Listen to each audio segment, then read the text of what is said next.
continuación daremos paso a la última ponencia de la mañana con el título El papel del operador en la seguridad IoT.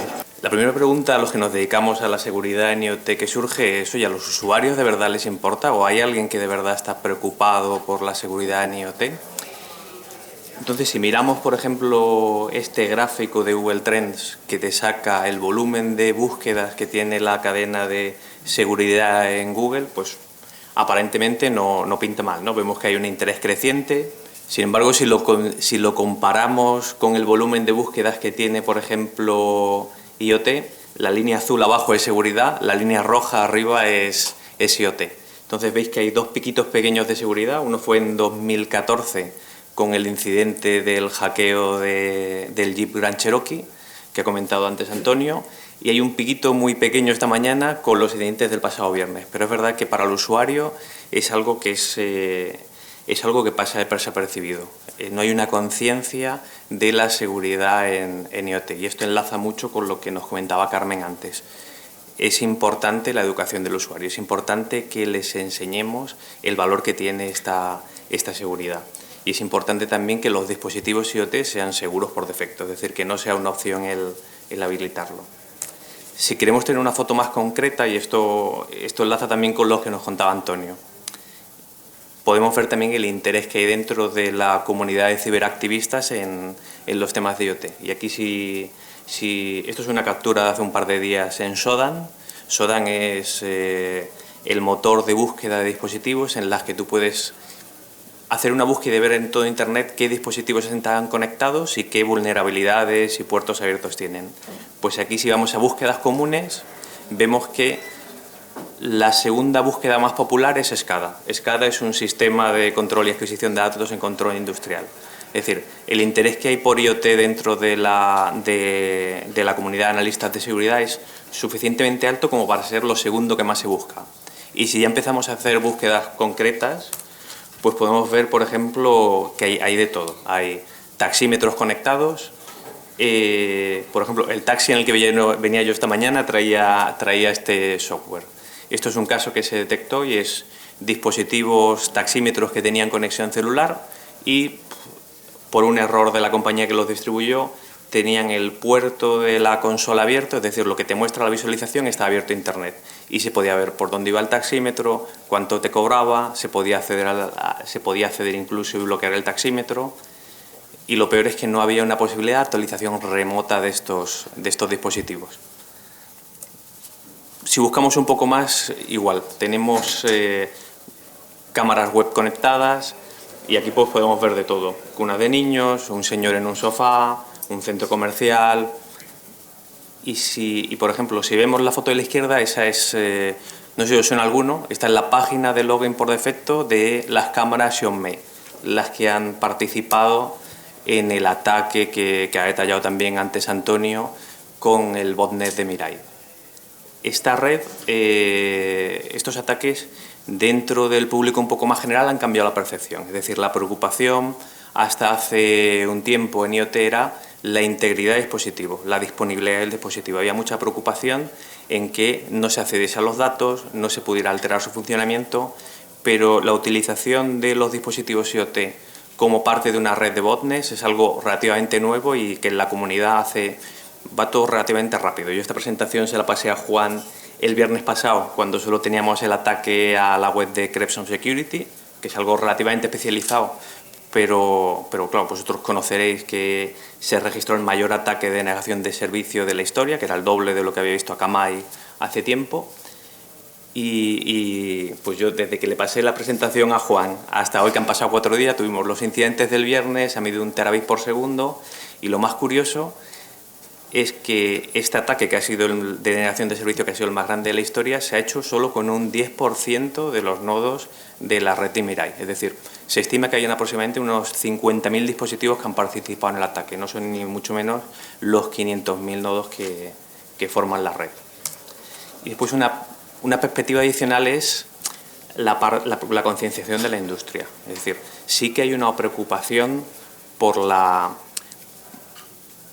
seguridad dentro de la industria. Y si miramos, por ejemplo, este análisis de BI Intelligence, vemos que, por ejemplo, hay mucha preocupación en la parte de la sensibilidad de la información, el acceso a los datos del usuario. Teniendo todo esto en cuenta, tenemos ya la foto en la que hemos visto que los usuarios efectivamente no tienen una preocupación grande por ello, y es, lo comentaba antes Carmen, es trabajo de todos el concienciarlos y el hacerles ver la importancia de su información. Tenemos información suficiente como ver que hay un interés grande dentro de la comunidad de ciberactivistas en los dispositivos IoT. Y sí que hay un peligro dentro de la industria que ya toma la seguridad como una consideración de negocio. Ha salido mucho en las charlas que hemos tenido antes de qué incentivos tiene una compañía a la hora de tomar la seguridad en serio.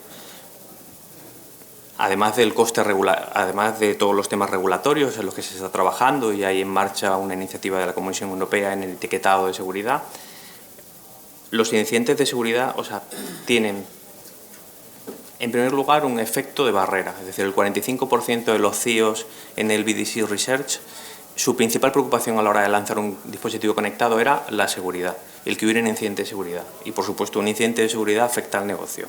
Está el recall, que ya hemos hablado, que tuvo que hacer Fiat de 1,4 millones de dispositivos. Todo el problema reputacional que tiene para una compañía el hecho de que sus dispositivos sean hackeados. Xiaomi Technologies, pues es muy raro que nosotros vayamos a una tienda y digamos, oye, por favor, dame la cámara Xiaomi. Pero si esto llega a haber pasado con un dispositivo mucho más conocido, de una marca mucho más conocida, sería un problema mucho más grande para esta compañía. Y después, desde la parte del operador, y esto formará la segunda parte de la ponencia, sí que hay ciertas iniciativas para promover la seguridad y ciertas herramientas que se pueden usar para monitorizar y controlar las comunicaciones de los dispositivos. Retos en seguridad IoT. Los 4 grandes retos que se presentan en la seguridad IoT son, en primer lugar, la diversidad. Es decir, hay gran cantidad de tipos de dispositivos, muchísimas redes de acceso, es decir, no solo son conectividades Wi-Fi o Bluetooth o celular, aparecen nuevas conectividades especializadas en IoT, como pueden ser Sigfox o Low Power Wide Area. Después tenemos diversos tipos de aplicaciones, diversos entornos cloud. Esta diversidad hace que no haya una solución de seguridad genérica para cualquier solución IoT y tengamos que elegir bien las tecnologías que utilizamos en función de la solución que estamos desplegando. Por otro lado, obviamente, están los recursos. Es decir, los dispositivos IoT, principalmente en despliegues masivos, suelen ser muy limitados en recursos, y esto implica que no todas las soluciones de seguridad son adecuadas para un dispositivo. Por ejemplo, identificación mutua con un certificado digital es algo relativamente complejo que no todos los dispositivos IoT pueden manejar, y aquí hay soluciones y hay alternativas. Está el tema de la identidad, que es un tema básico. Antes de, por ejemplo, establecer una comunicación segura con un dispositivo para actualizarle el firmware, yo tengo que estar seguro de que el dispositivo es quien dice ser. Entonces, manejar la identidad del dispositivo desde su fabricación es un tema realmente complejo y que sí que implica un coste y una preocupación para los fabricantes. Y por último, la operación. Los dispositivos IoT se distribuyen y en muchos casos, como hemos visto en el caso de Mirai, no hay un procedimiento de actualización de firmware, no hay un proceso de operación de estos dispositivos. La operación de los dispositivos IoT es un tema fundamental en su seguridad. ¿Qué puede hacer el operador en los temas de seguridad? Nosotros vemos 3 grandes ejes. El primero es el aislamiento de estos dispositivos. Dispositivos que tengan conectividades celulares, si se conectan a través de VPNs y APNs privados, están aislados de Internet. ¿Esto qué implica? El taxímetro del taxi en el que he venido yo esta mañana y que tenía el software vulnerable, era vulnerable porque esos dispositivos estaban usando conectividad por defecto. No estaban conectándose a su servidor a través de una VPN o un APN privado.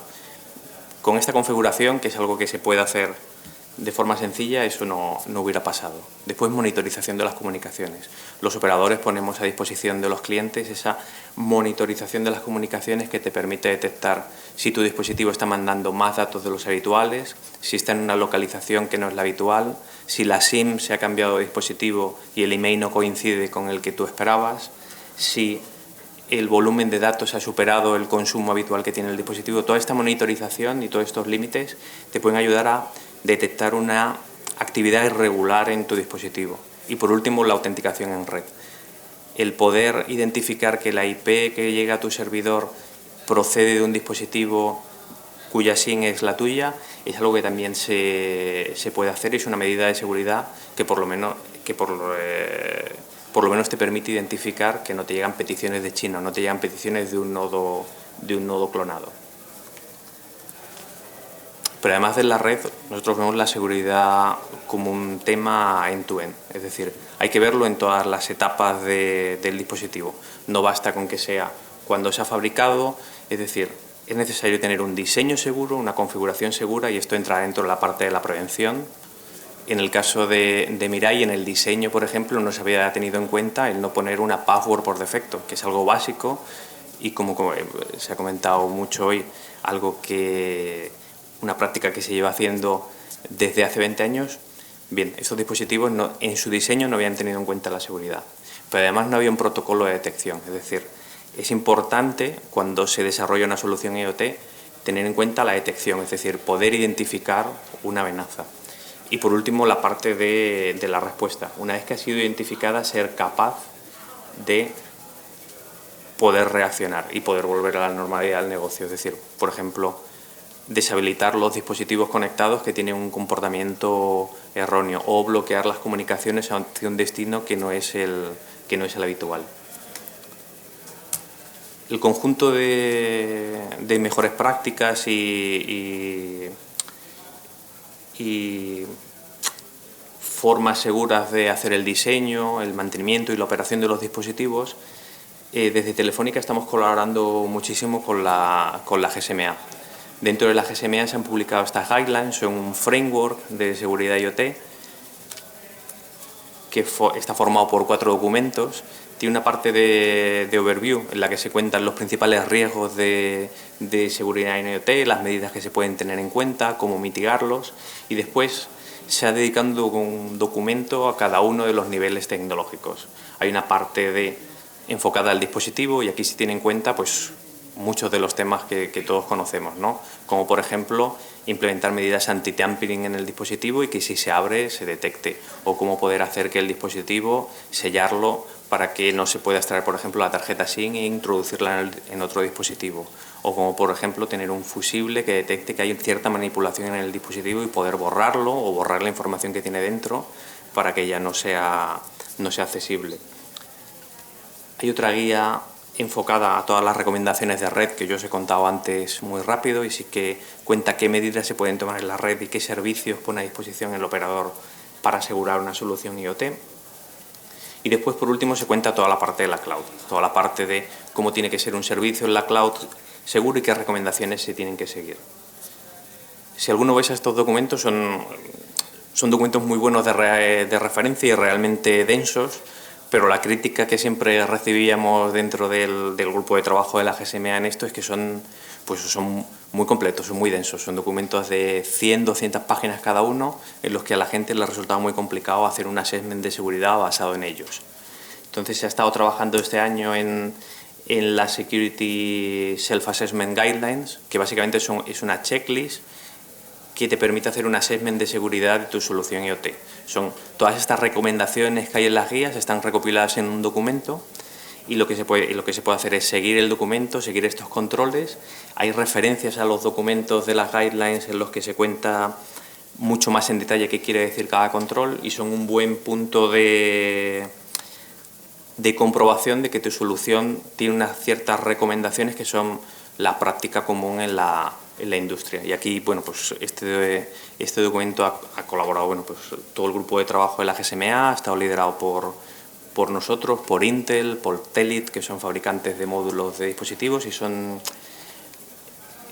es un buen instrumento para ver que tu solución cumple con los estándares de mercado y también para intercambiar información. Muchas veces cuando decimos, oye, nuestra solución es segura, entonces pasamos el típico white paper con una serie de recomendaciones que hemos tenido en cuenta, pero no se menciona todo o no hay una nomenclatura estándar. Este documento incluye también un proceso de intercambio de información confidencial entre empresas en la que tú puedes intercambiar con otra compañía cuál es el resultado de tu self-assessment y hablamos un lenguaje común. Es decir, tenemos claro qué se ha tenido en cuenta en la seguridad en el otro lado, hablando el mismo lenguaje con una serie de controles que están estandarizados y reconocidos por la industria. Así que nada, yo os invito a tomar parte del self-assessment y nada, si tenéis alguna duda, encantado de contaros.